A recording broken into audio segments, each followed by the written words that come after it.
Naintindihan mo na ba ang salitang kapag mahal mo, pakawalan mo? Sa una, naguguluhan ako. Kasi syempre, alam mo nga, bakit mo naman pakakawalan? Until na-realize ko na totoo pala ang ganito. Na kailangan mo nang hayaan ng taong gusto nang umalis. Kailangan mo nang pakawalan ang taong minahal mo ng totoo.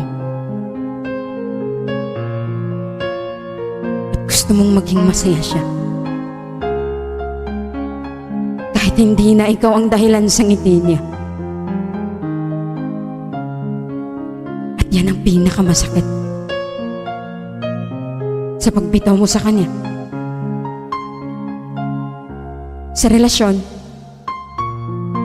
hindi lahat ng bumitaw ay hindi na mahal. Minsan bumitaw tayo kasi kailangan nating pakawalan.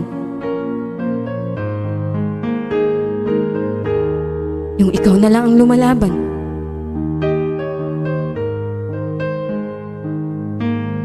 Hirap ka nang iangat kasi. Hinihila naman niya pababa para ikay sumuko na. Kung ikaw ang aking tatanungin, pinakawalan mo ba? O lumaban ka?